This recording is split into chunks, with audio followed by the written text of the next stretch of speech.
এরপরে প্রশ্ন হলো, ভুলক্রমে জামার হাতা গুটিয়ে নামাজে দাঁড়িয়ে গেলে করণীয় কি? আমরা অনেকেই এই মাসআলা জানি না। জামার হাতা এভাবে গুটিয়ে কিংবা আপনি সুন্দর করে ভাঁজ করলেন, সুন্দর করে শার্টের হাতা অনেকে ভাঁজ করে না, এরকম ভাঁজ করে আপনি নামাজ পড়লেন, আপনার নামাজটা ত্রুটিপূর্ণ হবে। নবী করিম সাল্লাল্লাহু আলাইহি ওয়াসাল্লাম পরিষ্কারভাবে নিষেধ করেছেন যেন জামার হাতা গুটিয়ে কেউ নামাজ না পড়ে। জামার হাতা যেমন গোটানো নিষেধ, এরকম গোটা জামা আপনি উপর উঠে বেঁধে ফেললেন, বেঁধে তারপর নামাজ পড়লেন, সেটাও নিষেধ, একই কথা। অতএব জামার হাতা গুটিয়ে নামাজ পড়া এটা মাকরুহ, নামাজ জন্য ত্রুটিপূর্ণ, এটা জায়েজ নাই। হাতা গোছানো থাকলে সেটাকে খুলে দিয়ে মেলে দিয়ে তারপর সালাত আদায় করতে হবে। কারণ আল্লাহর সামনে আপনি যখন দাঁড়াচ্ছেন তখন এই দানোটা বিনয়ের সর্বোচ্চ পর্যায়ে, আপনি বিনয়ী হয়ে তারপরে আল্লাহর সামনে দাঁড়াবেন। আপনি হাতা গুছিয়ে থাকা এটা আল্লাহর সামনে দাঁড়ানোর যে শান, তার শানের সাথে যায় না। সবচেয়ে বড় কথা হলো হাদিসে নবী সাল্লাল্লাহু আলাইহি ওয়াসাল্লাম নিষেধ করেছেন। এইজন্য জামার হাতা খুলে তারপরে আমরা সালাতে দাঁড়াবো। অনেক ভাইরা আছেন যে বিশেষ করে ওযু করে এসে জামাত শুরু হয়ে গেছে, তো ওযু করার জন্য হাতা গোছাইছেন, ওই অবস্থায় তিনি এসে জামাতে দাঁড়ায় গেছেন। তাহলে জামার হাতা যে গোছানো আপনার, ওই অবস্থায় পুরো নামাজ পড়ে ফেলছেন।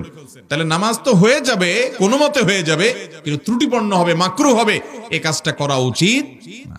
অতএব আপনি হাতা নামিয়ে তারপর নামাজ শুরু করবেন, অথবা তাড়াহুড়া করে শুরু করছেন, যেমন প্রশ্নকর্তা লিখেছেন যে ভুলে গেছেন, তাহলে এবার নামাজের মধ্যেই আমলে কাসির যেন না হয়, আলতো করে আপনি জামার হাতাটাকে ঠিক করে ফেলেন।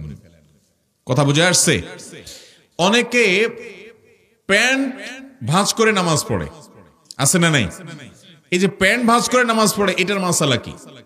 এটার মাসালা হলো, সাধারণত একজন মুসলমান পুরুষ সর্বাবস্থায় টাকনুর উপরে প্যান্ট পরবে, পাজামা পরবে। কোথায় পরবে? টাকনুর উপরে। এটা সর্বাবস্থার জন্য প্রযোজ্য। নবী আলাইহিস সালাম বলেছেন, মা আসফালা মিনাল কাবাইনি মিনাল ইজারি ফাফিন্নার। টাকনুর নিচে মানুষের যে পোশাক যায়, লুঙ্গি ইত্যাদি, সেটা জাহান্নামে যাবে। এজন্য ইমানদার পুরুষ কখনো টাকনুর নিচে পোশাক পরবে, প্যান্ট পরবেন, কিন্তু টাকনুর উপরে থাকতে হবে। এটা কিন্তু সুন্নত নফলের ব্যাপার না, এটা হালাল হারামের ব্যাপার। অনেকে এটা বুঝেন না, টাকনুর নিচে প্যান্ট পরলে সেটা হারাম হবে। মেয়েদেরটা উল্টা, তারা টাকনুর নিচে পরবে আর পুরুষরা টাকনুর উপরে পরবে। এখন অবশ্য অনেক গবেষণা দ্বারা এটি প্রমাণিত হয়েছে যে এইভাবে যদি ছেলেরা টাকনু ঢেকে রাখে প্যান্ট পাজামা ইত্যাদি দিয়ে, এগুলো নানা দিক থেকে মানুষের জন্য, ছেলেদের জন্য ক্ষতিকর। সবচেয়ে বড় কথা হলো যে নবী করিম সাল্লাল্লাহু আলাইহি ওয়াসাল্লাম নিষেধ করেছেন, অতএব সর্বাবস্থায় টাকনুর উপরে আপনার প্যান্ট পাজামা থাকবে। এখন কথা হলো, নামাজের সময় যারা শুধু ভাঁজ করে তাদের কি হবে? উত্তর হলো, সবসময় তো টাকনুর উপরে থাকতে হবে, সেটা আপনি ভাঁজ করে রাখেন আর কেটে ফেলেন, যেভাবে পারেন সেভাবে করেন, কিন্তু আপনার টাকনুর উপরে থাকতে হবে। ভাঁজ করে রাখলেও তো টাকনুর উপরে থাকলো। যারা নামাজের সময় ভাঁজ করে রাখে, তারা এই টাইমটাতে অন্তত এই গুনাহ থেকে বেঁচে আছেন, সেজন্য তাদের এতটুকু সাধুবাদ পাওয়ার উপযুক্ত। যদিও এটা ওই সময় না, শুধু সব সময় করতে হবে। অনেকে আছে নামাজের সময় ভাঁজ করে, নামাজ শেষ আবার যেই সেই করে দেয়, এটা ভুল। এখন প্রশ্ন হলো, ওই যে জামার হাতা ভাঁজ করে নামাজ পড়া নিষেধ, তাহলে প্যান্ট ভাঁজ করলে যে নামাজ পড়বে সেটা নিষেধ না? এর উত্তর হলো যে ওইটা নিষেধ হবে না, বিকজ সেটা তো টাকনুর নিচে যে প্যান্ট পরা হারাম বা পাজামা লুঙ্গি পরা হারাম, সে হারাম থেকে বাঁচার জন্য ভাঁজ করা হয়েছে, ওইটা অন্য সাধারণ ভাঁজ নয়।